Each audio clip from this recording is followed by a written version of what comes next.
And welcome back. Today we are going to be looking at the Fire and Ice update. There are some new things, it's mostly copy and paste, but I do want to show you everything that is there. First of all, the 84 or the AH1 with the toilet bomb, which can be pretty funny. It's not in the game just yet. Well, you can get it if you Golden Eagle the entire battle pass. I'm not going to be doing that. I will review it once it comes out, but as of right now, it's essentially a heavier 84 at 6.3 with flares and a toilet bomb, and of course the goofy R gun pods. But in general, it's a worse 84. I'm not looking forward to reviewing it, but you know, I'm going to have to because it's a new vehicle.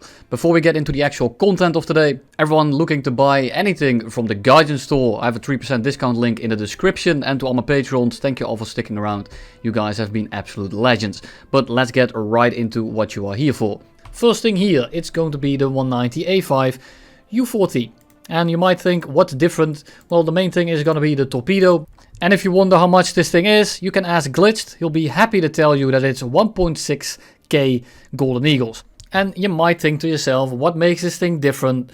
Other than the fact, of course, that you get a premium bonus and that you can attach a massive schlong underneath your vehicle to, say, the A5U2. Because these things look identical. And even when you go between the two stat cards here, it shows that they are, in fact, identical. However, if you start testing them out, the U14 actually has slightly less thrust, and when you look at it, 1655, 1655. But these vehicles are in fact slightly different, and you can tell it by the tail here as well. It is slightly bigger, it is slightly taller, and you do notice this in the flight performance. The U14 pulls slightly less AOA. We're talking about like a percentage of a degree. It's really minimal, but you can feel it. It turns slightly wider. And when I say it feels slightly worse, I mean this thing has the turning circle of goddamn Russia. Even though the stats are extremely similar, when you compare them on paper, they're basically the same vehicle. In practice, not so much. This thing just does not turn well enough, and you are not able to get guns on quick enough. Sure, you can play it very passively, you can climb, you can run from most of your enemies, and your roll is pretty good. Sure, you can make it work. I got about 40 kills in the thing, and the thing is, not a single one was actually interesting. That is the issue I am running in here. It's not so much that the plane is bad, it's more that it's super stale, and you're forced to play it super passively. The meme about 190s being unable to turn, that is this thing. That's you. The 190 A5 U2. This thing, as well as the normal A5 and even the U12, well, as long as you don't bring the gun pods with it, you can dogfight with a lot of vehicles. Sure, you're not going to be out-turning a Spitfire. Sure, you're not going to be out-turning with a Yak-9U. But you are at least able to, at high speeds or medium to high speeds, you're able to drop your flaps a little bit, trade in some speed to turn, get that shot in, and if you miss it, yeah, you're probably dead, but at least you get the ability to try and reverse someone. If you run into a Yak-9U right now, even if he's bad, you are going to get your ass rinsed, because you don't even have the ability to actually slow down. It pulls so little AOA at high speed, it is so damn slow in terms of getting your nose up. It feels very nose heavy, and if you brake at all on the runway, you will almost instantly flip over. And talking about flipping over, if you have flown a 262, you know exactly what I mean. If you stall this thing nose up, you are going to be tumbling, you are going to be spinning, you're probably going to drop about 1,500, maybe even 1.6k kilometers. And guess what? You're going to lose the fight. You're going to lose all your position, you're going to lose all your energy, and you are going to lose all of the time that you spent putting your nose on him. So right now, I don't know if this thing is gimped, and you can tell, I showed it before, you can tell it by the rudder, it's slightly bigger, it's slightly taller. The main issue just is that it should have a bigger elevator as well, and when you look at it like this, it is not. It is simply not, it looks slightly bigger because it's higher, that's mostly the FOV fucking you up. But this thing right now is not exactly stellar to fly. It's still pretty damn good, it's probably one of the best Rank 3 Premium still, funnily enough. What would I buy instead? The LA5FN to cut it short. And then we have these other planes. This one isn't there anymore. This one isn't there anymore. I don't think this one is amazing, but you do have 50 cals that you can spray. This thing might be more forgiving, probably more fun to play, but I do think that this thing is at least better. Then you have the TAL 154A1. Now this plane is absolutely dog shit. And if you are going to prove me wrong, feel free to try so. Saying I go 4-1 isn't going to cut it. I want actual proof on why this thing is better than whatever it is facing. So you're probably best off buying this or the LA5FN, but I think the LA5FN would be a lot more fun. but in our reality, you're probably better off buying like a rank 4. The D13 is an amazing pickup. It's probably going to go on sale pretty soon here. This thing is pretty damn good if you just want a full send head-ons. And let's be honest, I hate fighting this thing. I hate everyone that flies it. But I'm going to still say probably the best grinder in the German tech tree. But that's for another video. I'm not going to go too in-depth into it. Just for now, the A5U14, and there's so many U's, I don't know which one there is anymore. Not a very fun plane to fly.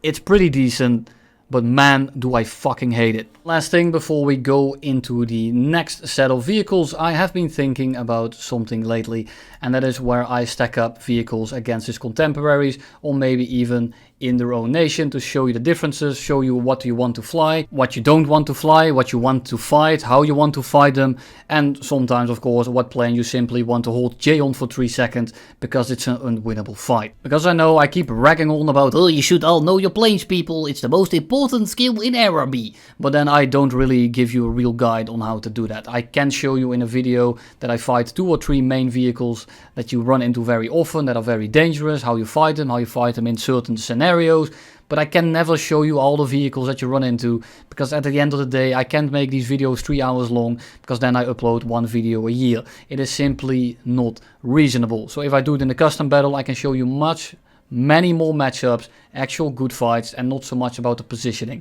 I got about 350 damn videos, or 450 damn videos on my channel right now, which are all basically focused on positioning. I do have one other video, however. It's called Dogfighting with the Danger Dorito, or something along the lines. I'm flying the Viggen for like an hour long, and I'm gonna be taking it out against all the vehicles that you can run into, and I want to do something similar. For starters, I want to do it with this vehicle, and stack it up against the A5U2 and just show you how big the differences really are in a straight up fight.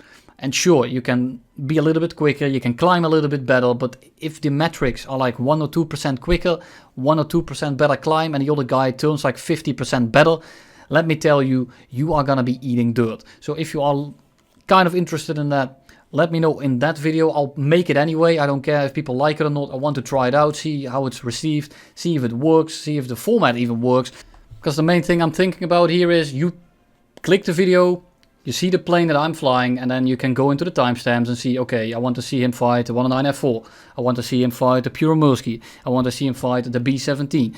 And then you don't have to click a video with, say, the 109F4, and you're like, okay, I want to see you fight this one plane. You watch the entire damn video, and then at the very end, you come to the conclusion that I didn't even run into one. So you basically got blue-balled, you're now slightly depressed, you go onto a different website, and now feel No Nut November. So I want to make it a little bit more accessible, give you a little bit more of a handhold, but we'll see that when the time comes. I really need to wrap up this rant. Other than that, Germany gets a fuck all. Same thing goes for USA. And then we arrive at Russia. There is not much here. We have the A20G30. And you might think, why is the hell is this thing 3.7 when this thing that I completely forgot to crew and I can't find it, which is here at 3.0. What makes it different? Is it the engines? No. Nice, there is no trust value there. But it's the R2623.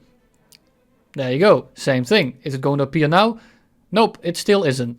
Well, trust me, they are the same vehicle. The thing is, with this one, what is the difference? Of course, it's Russian. It's 3.7. It has the 50 cals in the nose. But the main difference here is going to be the bomb load. Because this thing, well, take a look at that. And yes, you can actually create your own loadouts, if you are interested in such a thing. And this thing, no, it doesn't get any skins, and it's the same for the U12. I forgot to show you, but there is in fact nothing there. So you get a higher BR for a higher bomb load. I think it's fair, but I rather there is a version with this that has like Chakaz or Shavax in the nose. I think it would be a better addition considering the higher BR on top of it. But this thing in terms of performance is going to be pretty ass at 3.7. However, of course, at ground RB with the bomb load, it might be pretty decent. A little bit of a nostalgic plane, because this is the first actual quote-unquote heavy bomber next to the B-25 that I used to play in IL-2 Stumovik. A little bit of trivia for you there. Then we go to Britain. It has nothing, but we will go back there in a second, and you'll see exactly why. Japan gets an amazing aircraft. It's the T2 early. Is this thing any different to the T2 that we have in the game? The answer is no. It's the exact same. Same ammo load. This thing does get a slightly better skin. Look at those decals, absolutely stunning. But, you know, this thing, it gets a lot more skins. We all know these skins. And if you don't, well, you can check them. This thing also gets some skins, but it's just the unpainted camo that the T2 gets by default. Except it's even uglier. Is this thing worth it to fly? Well, I made a video on it yesterday. Do I think it's great? No. Can you fly it? Sure. F40, on which I will make a video next week. It's already done, but I didn't get time to jam it in between all the patch stuff. But it will be there next week. I think it's a more fun plane, more of a fighter-y plane. This is, of course, more of a ground striker. You can rush in, bomb some shit. It is basically a better Milan. Take that how you will. It's not going to be very great in most circumstances, but you can fly it. It is a pretty quick grinder. I just don't think it's very fun. This thing is going to be a better pickup if you are looking for a grinder and trying to have some fun in the meantime. The issue is, there's really nothing to grind here. You have the two F4Es, the F4EJ Kai with the absolutely busted ass radar and the AIM-7Fs. Sure, is great, but we are kind of waiting for the Mitsubishi F2 and the Japanese F15. And when will they add them? We have no idea. It might be next patch, it might be in 2 years. So by that time, maybe we'll get a better grinder in here to actually grind out the Japanese tech tree. But as of right now, I don't think there is really anything to grind here that is worth your time. And I just noticed I don't have the expert crew. That might explain why I was passing out so much in yesterday's video. Let's go on to China. Just kidding. We only have the Q5L. And you might think, well, I don't have finished the decal yet. What makes this different to this? Well, funny enough, at 9.7 this thing doesn't get any countermeasures. It doesn't get any high-powered missiles. It doesn't get any missiles in general, but it does get some the guided bombs. So this is pretty decent for a ground striker. I am not even going to take this thing out for Arabi. Even if you pay me, it's not happening. I'm not flying this. I refuse. And if I will, then, well, I'm going to say just, well, you got what you asked for.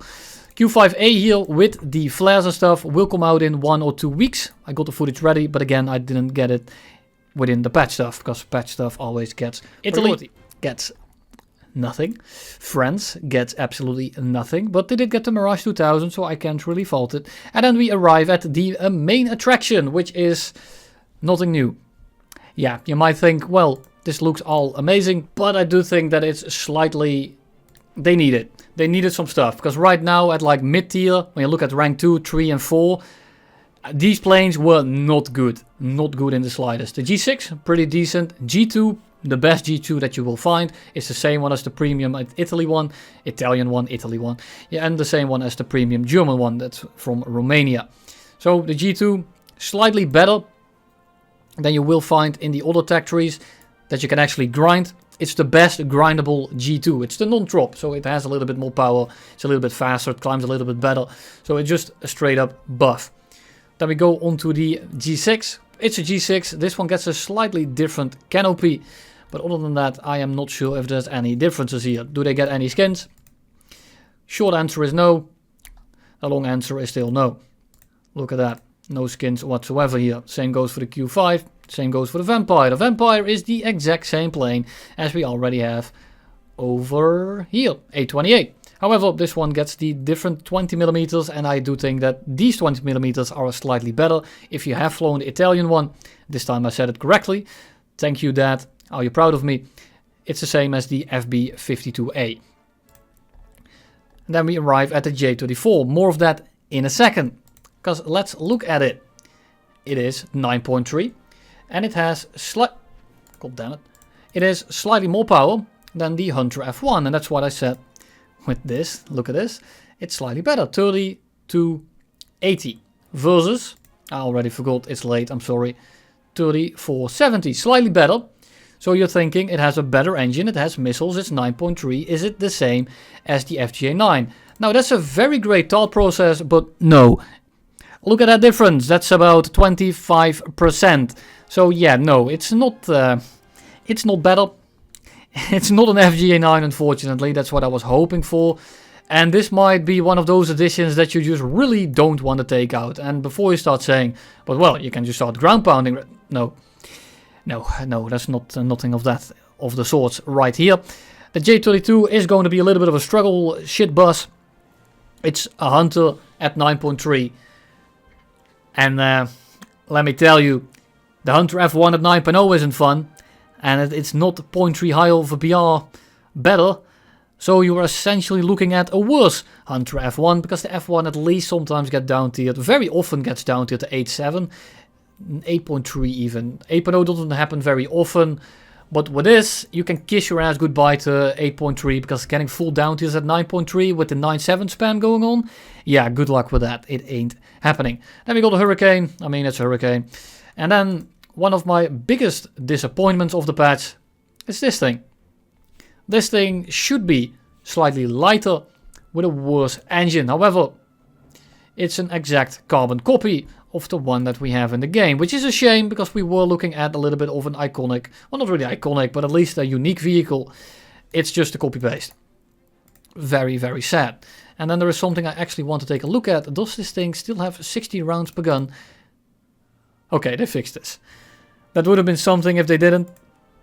Arguably, you can say that this thing is slightly better than the American one. Because it does have the Swedish 50 cals. No, they're not the 13mm. They're not the ones that absolutely shred brains. But at least it gets a skin. Right. Oh, I was actually liking that. I like the grey one. Let's look at the other one. Nope, I am getting this for when I actually make a video on it. And there you have all the new additions for RRB. Let's look at some stuff that they changed in the meantime. Before we do that, I actually forgot to show you one of the skins on this thing. It's bicolor. Look at that. It's fantastic. Don't you just want to get this? It's another Hurricane. But in all reality, I do think it's good. Well, of course, you got the Junker 88A4 and you might think, well, is that different to the Junker 88A that we have? The answer is no, because we have the A4 in a little bit of a bracket. But now, I think the grind is going to be a little bit more feasible, a little bit more doable.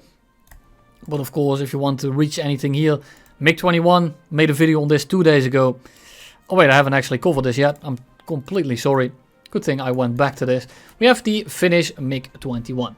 Is this thing any different to the German one?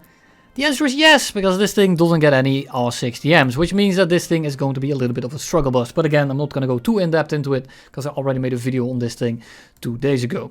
You are able to create your own loadout, but of course, kind of limited. I run 2 R60s on the outward pylon and 1 R13M on the inward, and then with the mixed countermeasure set. Why? It's just what I prefer. R13s I think are better than R60s, but I think 2 R60s is better than 1 R13. But that's of course up for debate. You can run one of the radar missiles for in the head-ons, but I find that no one really falls for them anymore. Back in the day, they were a little bit of a gimmick, and no one really expected to get the head-on from the head-on, shot from a missile with the head-on. So they stuck a little bit longer. Nowadays, people are very much aware of radars, and they're really not going to be falling for it anymore. It doesn't get any skins, unfortunately, but the skin is pretty decent, so I don't really mind. Then a lot of vehicles. I'm not going to name them all. It's going to be in the description. Got their, well, engine extinguishers. No one really cares. Some helicopters got changed. And then the Su-7 engine rev got changed. It revs up a little bit quicker after you throttle down. And then you have the F4 Phantom and the A10. And then if you had an oil leak, it didn't actually overheat the engines. That got fixed, so it's a slight nerve. But it's a skill issue if you get hit, so just don't get hit in the first place. And that's basically all I have for you today, I think. If I missed anything, it will be in the description, like the rest will be. And then the real change of this patch is, again, the sound design. They kind of fucked it completely again. Directional sound is absolutely horrible. So, a tip I will give you right now, go to your sound, go to all the way on the bottom here, tick this off. If you have this on, it sounds like planes are flying 2 kilometers away from where they actually are. It's super disorientating, especially if you're in a dogfight or something. It feels like someone is boom and zooming you as you are dogfighting the guy, but the guy that's boom and zooming you is just the sound of the guy you are on the 6 of. Very annoying, and of course you will be able to hit impacts or hear impacts across the map. So if someone gets hit, if someone gets struck by a bullet or something, you constantly hear explosions, sound crackles of bullets, even though it's nowhere near you. So don't get too spooked. I hope they fix it soon. Until then, I will make a video on the 190 U12 tomorrow or the day after, if I'm not able to do it tomorrow. So look forward to that. But until then, see you later and peace out.